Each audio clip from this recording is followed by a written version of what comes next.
Well, thank you all for joining me today for my session on training and enablement fundamentals. My name is Lala. I am currently, I don't know if you guys can tell, I'm in gloomy San Francisco, California, over here in the States. It is our rainy season, so it's been raining all day and all night. So I just wanted to say thank you guys for joining again. A little bit of background on myself. I've worked in training and enablement for about the past 7 or 8 years or so. Absolutely love it. Fell into it. Didn't know that I had a desire at all to be in it, but I absolutely love it. And I'm so happy to be working in this field right now in my life. So just wanted to share with you all today a little bit about what I do. And if it's something you're interested in, I'm more than happy to help you on your journey as well as be a mentor. So, all right, let's get into it.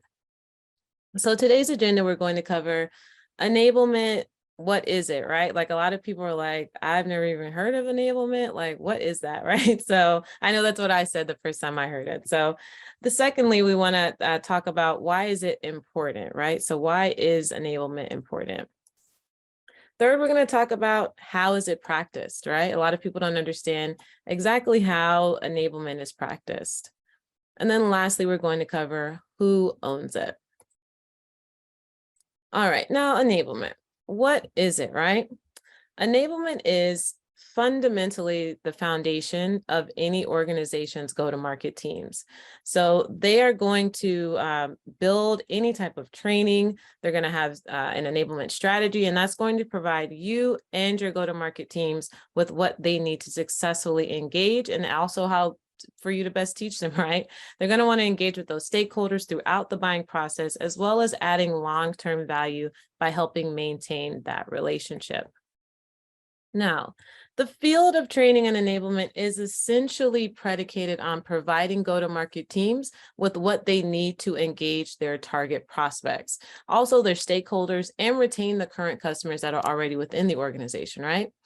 So what an enablement specialist provides specifically is a critical part in defining a company's training program. It's important to provide your teams with like the best resources, tools, anything that they might need to basically be completely successful in their individual roles. Now, what you provide usually takes the form of information. Now, we group all of this information into two basic categories, right? Content that the teams will provide to their prospects, as well as best practices, research, and tools that the teams will use internally. Okay, so I have a question. Who has ever been to a training or a class that was like literally so boring that you fell asleep in? I'm just curious. Anybody? Juliet? Rebecca? Yeah, who's been in a training? Like, you can come off of mute. I'm curious. Who's been in a training that you may have fell asleep in?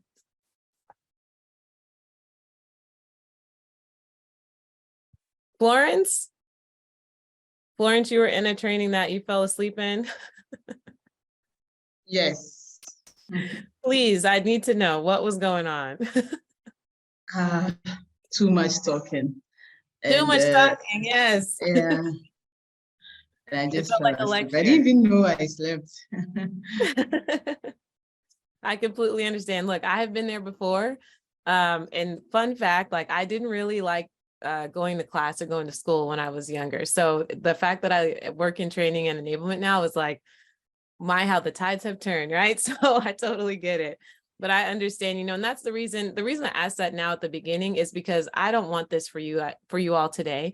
And it's also because when I think of training and enablement, it doesn't have to necessarily be boring or like Florence said, like a lecture type of setting. Like it can really be a fun environment. So sometimes we can get caught up in like, oh, we have to get out this specific content that we forget to have fun with it, right? So keep that in mind in your career path. Like if this is something and a professional road you're choosing to go down, always try to have a little bit of fun, but you can, but also, still getting your point across, right? So just keep that in mind.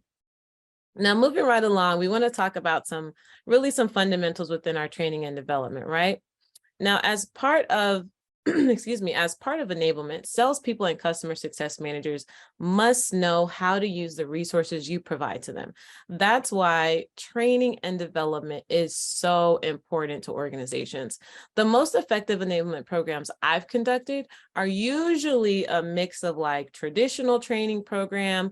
And then also in addition, I want to use like some modern like software technology tools, things like that, right? So we use a lot of things between two tools. Usually they're called an LMS, which is a learning management system, as well as a CMS, which is a content management system. So usually when we're talking about content management, that's something that's going to house all of those trainings or modules or guides, resources that we've built.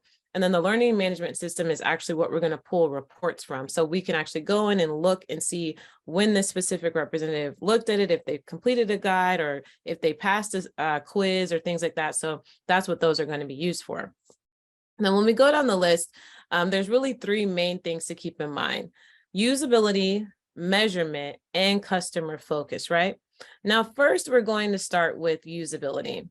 Now, one fundamental premise of enablement is that it helps all salespeople and customer success managers, right? Now, whether you have an organization of 100 or 1,000, the best enablement programs track and enforce whether resources actually are being used or consistently also being used across the organization, right? So there's a couple different parts in there.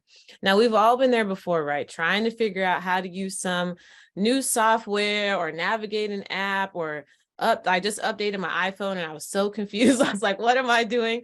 So we've all been there before, right? Now, I grew up during the dial-up days, which, y'all may not know what that is, but I grew up during the dial-up days. So I'm amazed by the changes in technology and the evolution of it all, right? It's a beautiful thing.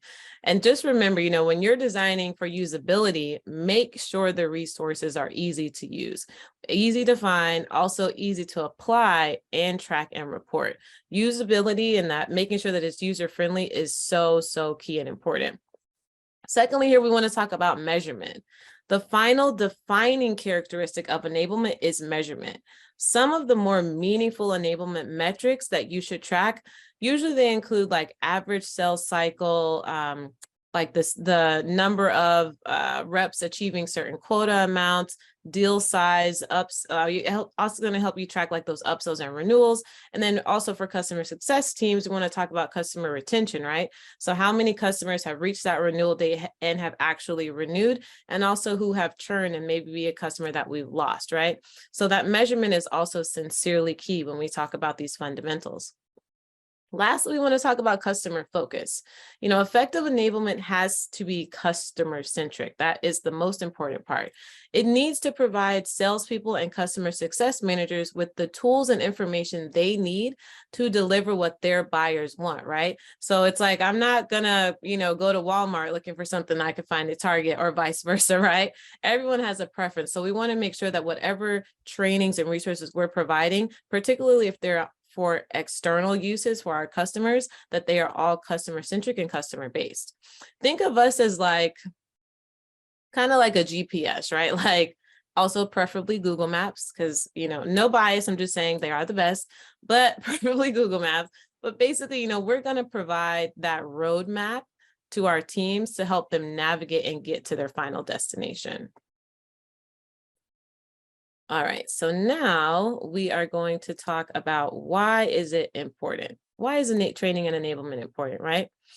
Enablement sincerely plays a key role in scaling organizations, right? It provides all salespeople and customer success managers with the best practices, knowledge, tools, and resources required to be successful in their roles. And it also helps facilitate better use of those resources across all areas of the business, right? It uses a cohesive strategy for companies to increase their win rates and better utilize their sales and customer success processes. Now, remember, we talked about being the GPS, right? Like we want to essentially figure out the best way to get from point A to point B, right? Remember, we're just as important as every other role in an organization, and our guidance truly helps build and sustain a consistent book of business. Now, how is it practiced, right? This is one of the big questions, like how is enablement and training even practiced? Because everyone thinks of like training as, oh, this is just like any other class I've been to, any other session I've sat through, any other module that I've, clicked through trying to get to the very end, right? So let's talk about that a little bit. Now, there are 5 enablement best practices that can help you in your training efforts. But first, we have to define those specific objectives. Now, your program, it should provide your teams with everything they need to engage, as well as convert those buyers, right? And convert those prospects into actual customers. But you might be asking yourself, like, what should I focus on, right? Should I focus on detailed information about maybe those specific products or services? Maybe, I should be sharing best practices from top performers in the sales or the customer success org, or maybe even how about the development of their particular skills need to be played out, right? How do we need to deliver these great presentations? How do we need to teach them to have great customer demonstrations, right? All of these things are objectives that we can think about. And they're all good options and things to consider. But ultimately, you're going to realize that during your time within your organization, you're going to do your listening tour, have your conversations with all of your internal stakeholders, and really figure out what exactly are their needs, where are the gaps, get their feedback, get their insight, collaborate with them to really figure out what objectives and goals they're trying to achieve and how to best get their teams there. Now that we understand our objectives, let's talk through the rest of the best practices, right? So first, we're going to focus on the buyer experience. Given that enablement is about empowering salespeople and customer success managers to ultimately engage their buyer, it makes sense that you would make the buying experience the focus of your efforts. So there's 2 aspects, two real main aspects to this. You want to make sure that your teams understand who the customer is and the journey that they're on, right? We're helping navigate them with that GPS. And we also want to map out your sales plays and training directly to the stakeholder buying experience, right? So we want to make sure that it is clear and concise to whatever our specific buyers' needs are. Secondarily, here, we want to create high quality content. Now, content like blog posts, training guides, resources, webinars, all of those things allow a large number of salespeople to deliver value to a lot of buyers in a scalable, controllable way, right? Now, some salespeople prefer to let that high quality content do the talking for them, right?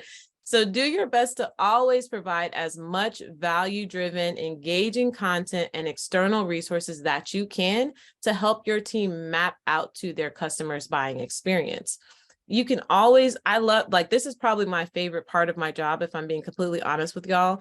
I love creating content. If you ever are in need of some funny, quirky content, check out my LinkedIn page because I love it, right? I'm probably the only person out there creating funny, quirky training and enablement content, but I absolutely love it.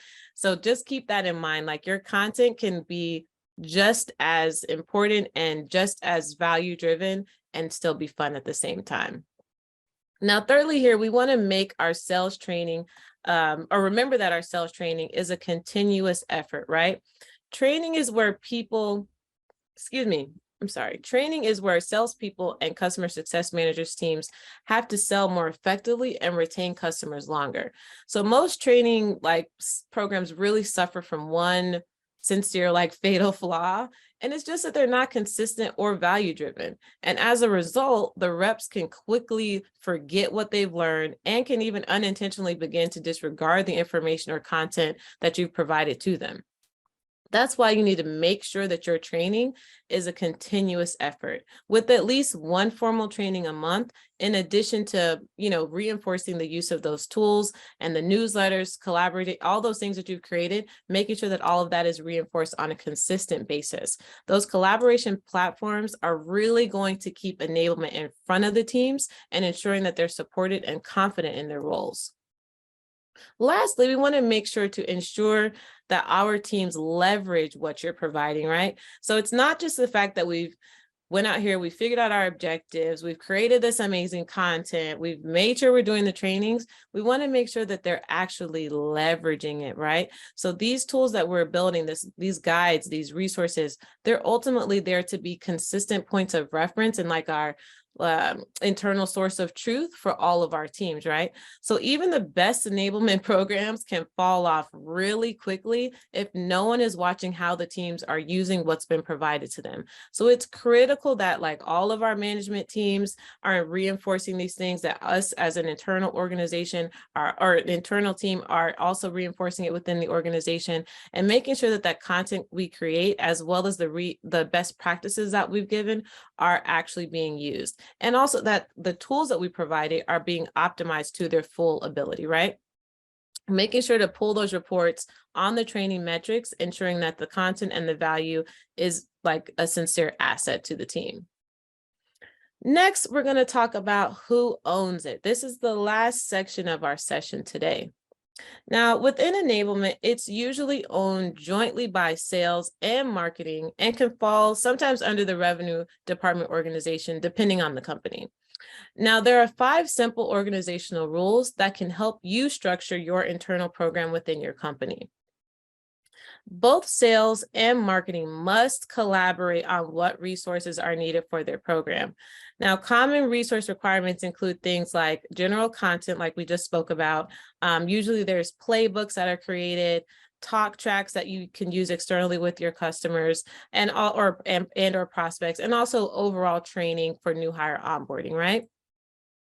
Secondarily, we want to make sure that we are creating and providing value-driven content. Right now, product and marketing teams are usually responsible for providing the vast majority of this information. And then also we want to talk about responsibility, right, and how we can operate these things. So however, like revenue and enablement usually will bear the most of the responsibility when it comes to like the actual training for the teams themselves. The sales op org actually play a crucial role as well in operating the information to the go-to-market teams, just really making sure that everything is received in a proper way and all those communications are sent out effectively and communicated effectively. Lastly, we want to just manage, right? We want to make sure that we are completely aligned with our internal stakeholders. So whether that's our directors, our team leads, our team managers, vice presidents, whoever we're working with to help build out our training programs and our enablement tools, we want to make sure that we are all managing this process collectively. So some thought leaders suggest that there shouldn't be like any separation between sales and marketing when it comes to enablement. And this makes sense usually in an ideal state, but often it's really unachievable in like a real world day-to-day type of thinking, because when it comes to enablement, the best organizational rule is that marketing is a better creator and sales is usually like a better enforcer. However, we tend to forget about the importance of collaboration and how working like cross-functionally within different parts of the organization can actually really improve the overall program that you're looking to build and the overall team success, because you're able to have these conversations with different people within the organization to really collaboratively create an amazing training and enablement program for your entire organization. And then lastly here, we want to talk about corporate culture. Now, enablement should be a part of the corporate culture, right? Like it should be embedded. It's so important in adding value to your organization. The old saying is like, you're either in sales or you're either in support, one or the other, right? And that basically highlights that you should either contribute to a sales enablement type of program, or you should essentially benefit from it when we talk about our customer success teams. Now, if we believe that sales enablement has a positive impact on revenue, then obviously all parts of the organization also have a vested interest in the success of the enablement program.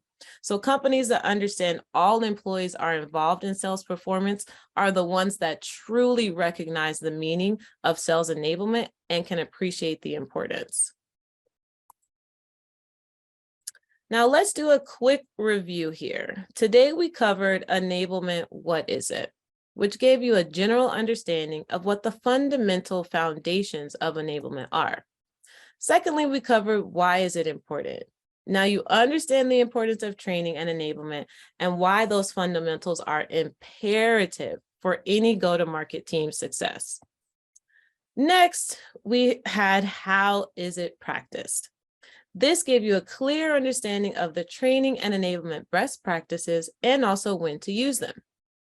Lastly, we covered who owns it. In this section, we discussed the different organizational departments and how they contribute to the success of the training and enablement programs, as well as how we can collaborate with them together to create a successful enablement program. Now, I hope that today's session gave you all a little more insight into like my role and the importance of training and enablement in an overall organization success, and how you can choose to contribute to such an amazing initiative and professional career goal for yourself. Now that we have completed our session officially today, do you all have any questions? I am more than happy to answer anything or get any feedback.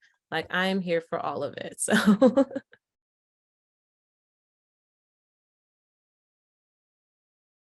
any questions for me today? Yes, Juliet. We'll have you go first, and then Ya can go second.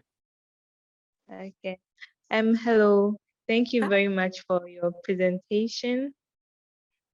Please, anytime I hear something about training, Mhm. I always think the HR department is involved, especially when it comes to training like a particular group of the company. I think you mentioned marketing and sales.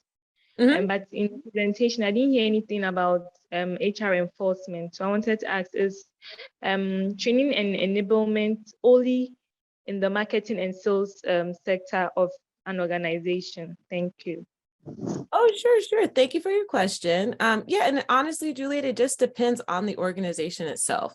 So a lot of, I've mainly worked with tech companies, so that's generally what I can speak to, but usually they fall within the revenue under the revenue like umbrella. And that's because what we're training and enabling those teams on is specific to those departments. I've also worked for companies where they had their own their HR team had their own training and enablement team. So their teams built out all of the trainings that were needed for their like recruiting departments, new hire onboarding, things like that. Because, you know, usually when you join a company, they have their general new hire onboarding, right? So it'll include everyone together within like one general mass session of training. And then you break off into your subset groups. So usually, and that's how it currently works with the company I work for now, Daily Pay. So we have a general onboarding that includes every new hire that's, you know, joining the company. And we kind of just go through the basics, right? So benefits, payroll, you know, all those different things that are housed under that HR umbrella.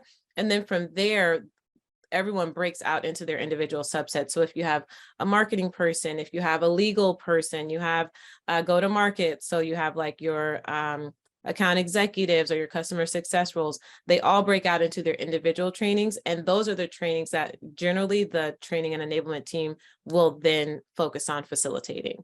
So that's usually how that works. Did that answer your question?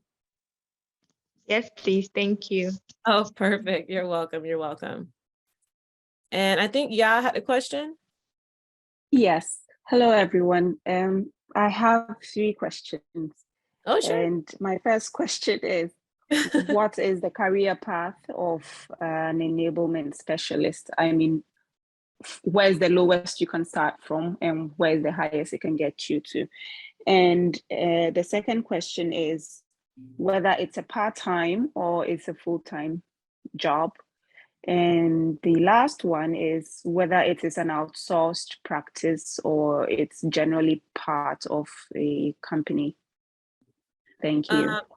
No, you're fine. So I'm going to try to go one at a time and also try to remember them all. So don't be mad at me, y'all. We might have to come back to the questions. But the first one is, or the first one I'll say that's easiest is it part-time or full-time? Generally, from my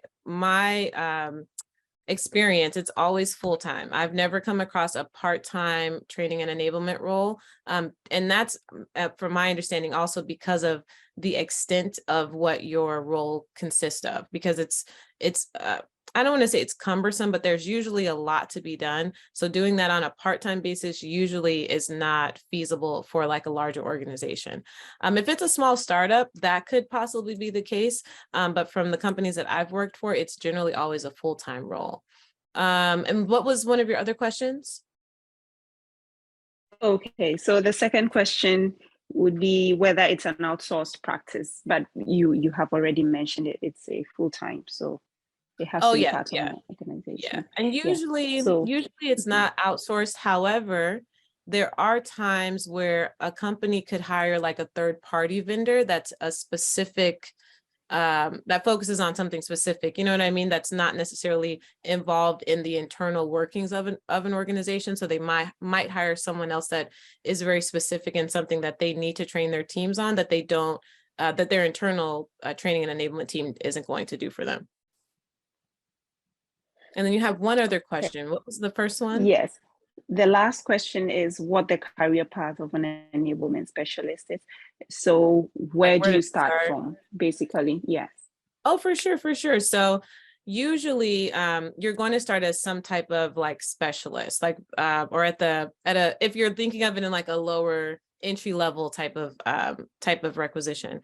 So usually it's a training specialist or just like general trainer, an enablement specialist. Those are usually the roles you're looking for. I usually tell people if they're looking to get into the industry, if you're looking on like LinkedIn, Indeed, any of these recruiting type of websites, you're going to want to just generally look at training or generally look at enablement. And then as you're looking through the requisitions, you can see what requirements they have for these specific roles. But usually if you see anything that says that ends with the term specialist, in regards to training or enablement, that's going to be considered like an entry-level role, which is going to basically, they're going to teach you those fundamentals of training and whatever it is they're needing for their specific program.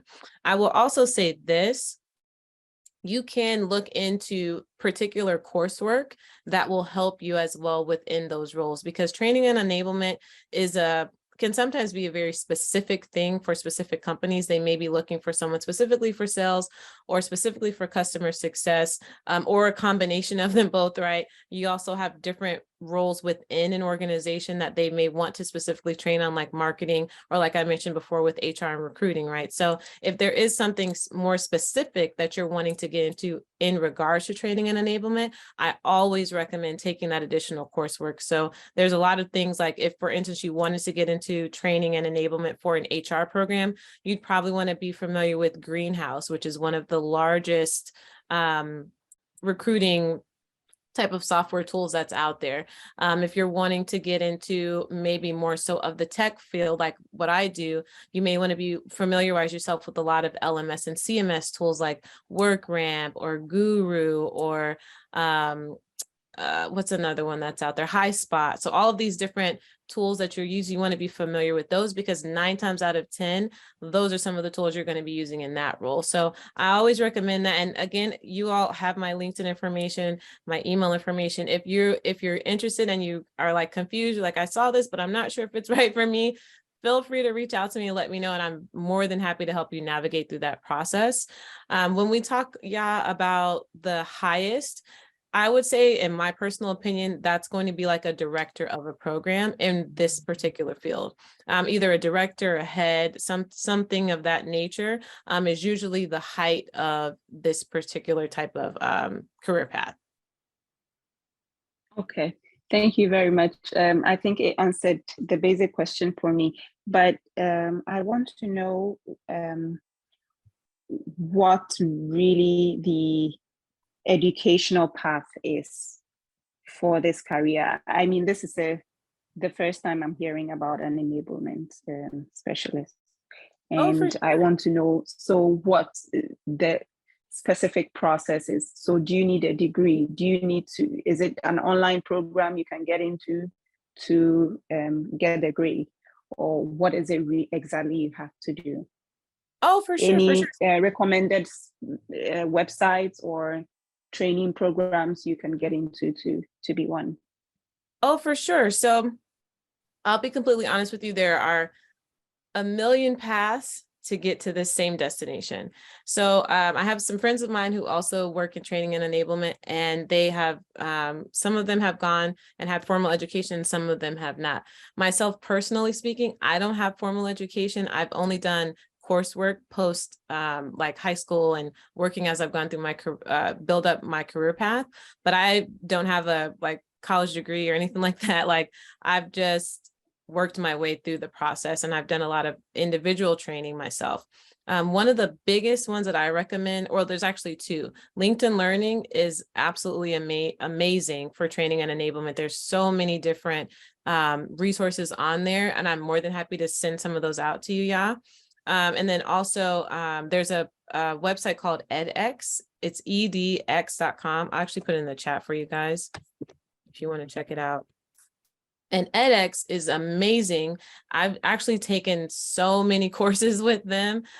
They offer programs through so many different universities as well as companies, specifically on learning and development, training, enablement, any of those types of, any that falls under that umbrella, they have it available on edX, and you can take individual coursework for those specific things that you're looking to do. So in regards to education, you can go to school and like actually get a diploma in learning and development, or get a degree in that field, but you can also go another path, which is what I've done, and take a lot of individual coursework to build up those specific things that I was looking to get into. Okay, perfect. Thank you. Oh, you're welcome. You're so welcome. We can all get to where we're going. It doesn't have to be the same way, so. Any other questions for me?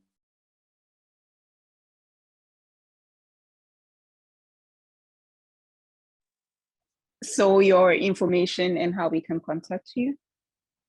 Oh, Thank yes. you. Let me put it in here for you all.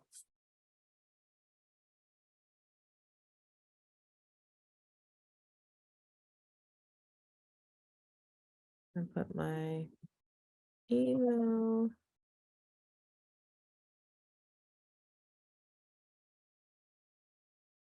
And then I'm going to put my LinkedIn for you guys too. Actually, if you all, well, I'll put my name in here, but my LinkedIn is just under my name. So, but I'll put it in here just in case you guys need it as well. If you search that, it'll open up for you. And you can reach out to me on there as well. Oh, thank you, Lavish. Thank you so much. All right. Any other questions for me? We've got about, I think, 10 more minutes. All right, good. Is it, how do I pronounce it? I don't want to say it incorrectly. Is it just Rebecca? Yeah. Oh, you're on. Let me unmute. Rebecca. Okay, we can hear you now. Yeah, it's Rebecca and Kata. Nkata. Okay, Rebecca yeah. Nkata. I have a very interesting name, so I'm always very mindful of that. So Yes, not a problem. I'm also here at Stillwater, Oklahoma, so it's also fun to okay. hello. Yeah. So my question is, I'm an instructional designer. Mhm. So that's why I was, interested in your session. I heard that in training part, but of course, it was this, your part was more, business focused, and it's slightly different from where I'm working now in higher ed. So I just had a question about if you've had any experience with anyone, trying to transition from instructional design in K through 12 higher ed based, and really moving more into corporate industry, trying to do, the training as you were talking about. Oh, for sure. Actually, one of my really, really good friends, Emily, that's what she did. So she transitioned. She was actually teaching in like a professional setting in a college, and she transitioned into working into training and enablement within tech. And she actually taught me a ton of things because instructional design was like her core skill set. So I learned a ton from her, and it's definitely doable. I would just say, if you're looking to get into that, when you're applying and you're putting your resume and things out there, you want to really, and if you need help with this, I'm more than happy to help you with this as well, but you want to cater those skills to whatever it is, or whatever the role and requisition is that you're applying to. So making that, those things that you've learned and taught, in the past, applicable to whatever it is you're trying to get into. So if it's HR, trying to speak to something specifically to that, if it's go to market like tech, like what I do, speaking specifically to that and those things within the requisition. But it's definitely doable. It's just making sure that you have the confidence in yourself enough to speak to those things, right? Because I'll tell you, for me, there's been a lot of times where I didn't necessarily feel that I was the best suited for the role, but I had enough confidence in myself to say, like, I can figure this out and learn it. You know what I mean? Because within training enablement, there's so many different directions you can go.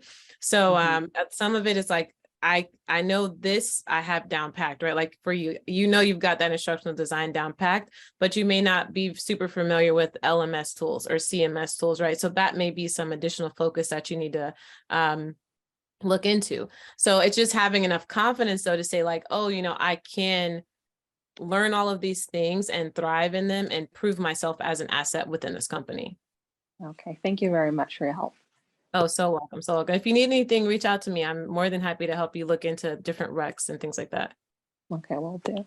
I just want to say thank you all again so much for joining me.